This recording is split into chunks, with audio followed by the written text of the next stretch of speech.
Bismillahirrahmanirrahim. Assalamualaikum warahmatullahi wabarakatuh. Saya Muhammad Ashraf bin Roslan, bernombor matrik A172298, dan hari ini saya ingin membentangkan berkaitan dengan projek akhir yang bertajuk kriteria guru impian di bawah subjek LMCP 1112 Falsafah Pendidikan Islam. Okey. Sebelum kita ulas tajuk kita pada hari ini dengan lebih lanjut, saya nak beri gambaran serba sedikit berkaitan dengan isi kandungan untuk pembentangan saya pada hari ini. Okey, yang pertama saya akan dahulukan dengan pendahuluan dan kemudian saya akan senaraikan beberapa berkaitan dengan kriteria guru impian. Iaitu yang pertama, kemahiran komunikasi, berilmu dan berpengalaman, mahir dalam teknologi maklumat ICT, beretika, mesra dan berkasih sayang, serta kreatif. Dan untuk akhir dalam pembentangan ini saya akan tutup dengan kesimpulan. Itu sahaja. Alright, kita teruskan kepada slide seterusnya.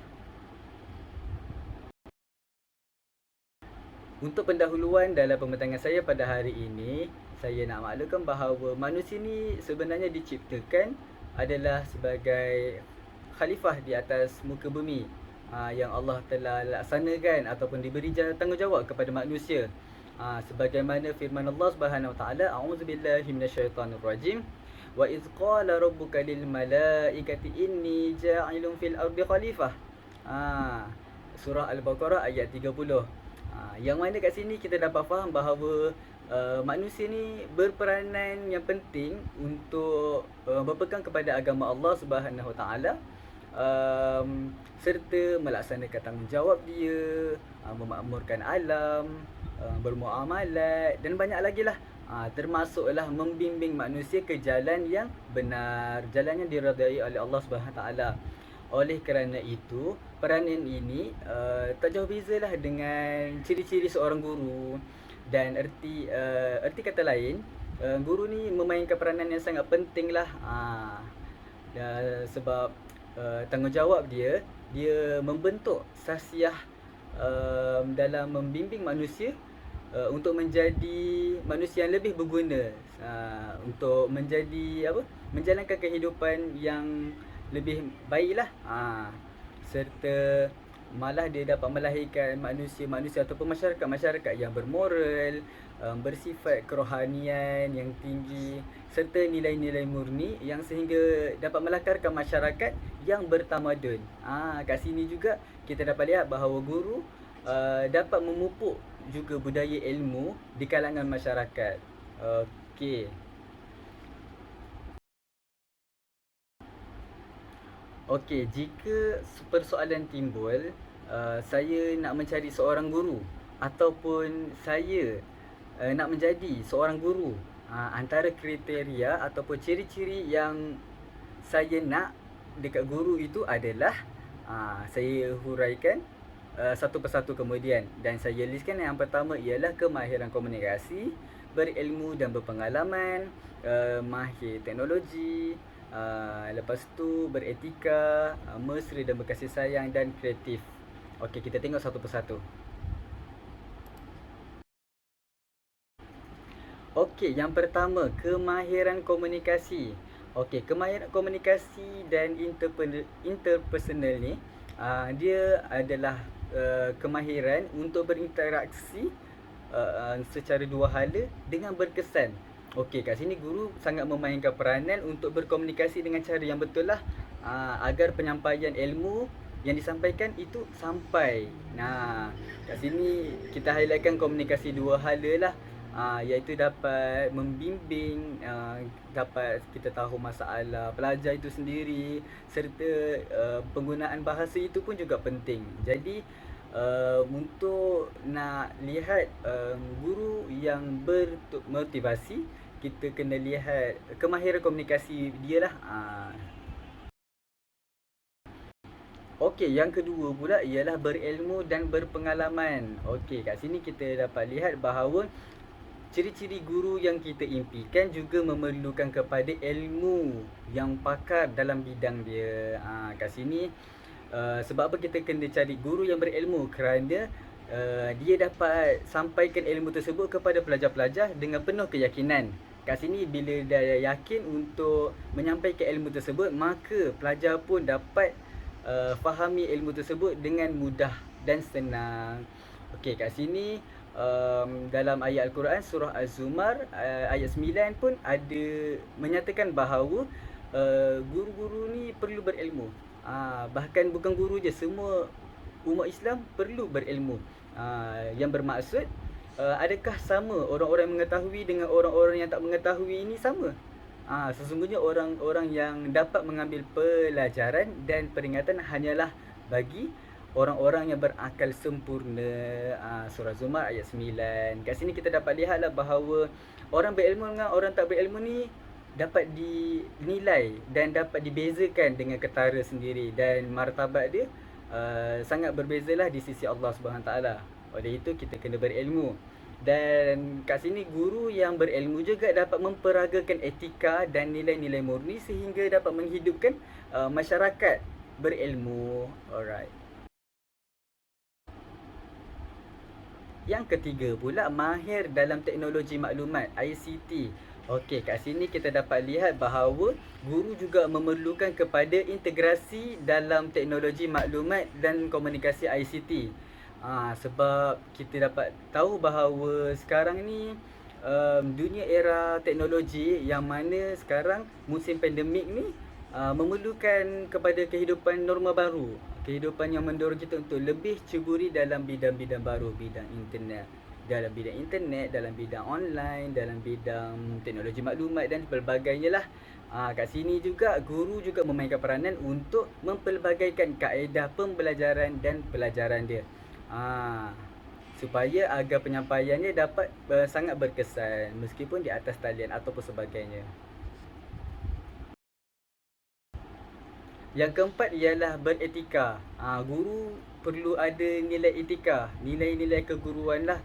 Sebagai contoh, penggunaan nada suara kepada pelajar yang sesuai.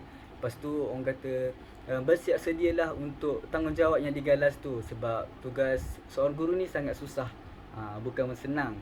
Jadi kita kena bersedia. Lepas tu kita kena kawal emosi.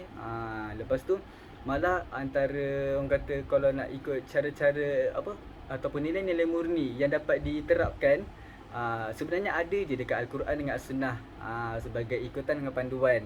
Jadi kita ikut je dengan apa yang telah ditetapkan oleh Allah SWT melalui panduan Al-Quran dan Sunnah Rasulullah SAW. Akhlak Rasulullah SAW dapat diikutkan. Lepas tu guru ni juga sebagai orang kata membangunkan akhlak, membangunkan akhlak kepada masyarakat. Lepas tu dia juga dapat orang kata peragakan nilai-nilai murni lah dengan berakhlak, dan ia juga dapat dijadikan sebagai ikutan kepada pelajar maupun masyarakat itu sendiri. Orang kata role model lah, sebagaimana juga dalam surah Al-Ahzab ayat 21. Alright.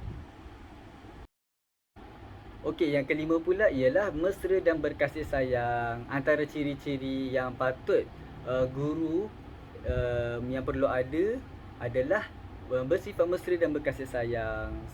Kat sini dalam penyampaian ilmu dalam kelas perlu ada sifat yang ni. Sebab apa? Kita faham bahawa tugas sang guru ni sangat mencabar dalam mengajar murid-muridnya dan menghadapi apa gitu kadang-kadang muridnya dengan ada urusan-urusan peribadinya, tidak boleh campur lah. Kat sini kita dapat lihat sebaiknya guru-guru perlu elakkan dalam beremosi dalam pembelajaran. Okey, tambahan pula dengan apa begitu suasana yang mesra dan berkasih sayang yang dicurahkan oleh guru itu sendiri dapat mewujudkan suasana yang baik. Bila dapat mewujudkan suasana yang baik, dia juga dapat mendorong pelajar-pelajar untuk lebih tekun dalam menuntut ilmu. Kat sini dapat seraplah ilmu tersebut dengan mudah serta faham. Lepas tu sebagaimana kisah taubat seorang pembunuh yang mana dia telah membunuh manusia dan bertanya kepada orang-orangnya, adakah taubatku diterima sebab aku telah membunuh bersekian orang. Maka dia kata dia tak terima, maka dia bunuh lagi, cukuplah 100 orang. Apabila dia jumpa dengan seorang ulama, seorang abid, dia kata berhijrahlah ke tempat orang lain, yang mana tempat itu dikelilingi oleh ahli ibadah, maka mintalah bantuan dari sana. Maka bila dia pergi kat sana, dia telah wafat, dia telah meninggal lah orang kata. Jadi Allah telah terima taubat dia. Sebab apa? Dia usaha untuk berhijrah, meninggalkan perbuatan dia. Kat sini kita dapat lihat bahawa iktibar daripada cerita tersebut ialah dalam untuk belajar ataupun untuk nak berubah, kita memerlukan kepada suasana ataupun persekitaran yang baik. Alright. Yang keenam pula ialah kreatif. Okey, kat sini guru yang berdaya kreatif, dia mempelbagaikan dalam penyampaian ilmu. Kat sini antara ciri-ciri guru yang diimpikan bagi saya lah. Lepas tu antara cara-cara kreativiti yang perlu ada macam sesi soal jawab, bercerita, menyampaikan ilmu melalui contoh-contoh kisah teladan. Lepas tu tambahan untuk usaha daripada guru itu sendiri untuk menyediakan bahan-bahan pembelajaran dalam bentuk fizikal ataupun visual. Kat sini kita nampaklah dia punya usaha dalam menyampaikan ilmu supaya dapat difahami oleh murid. Malah guru yang kreatif ni juga dia ada strategi dia bagi mencapai matlamat. Kat sini dia kembangkan kemahiran. Dia tak ada guna kemahiran yang satu saja, dia guna yang banyak lagi.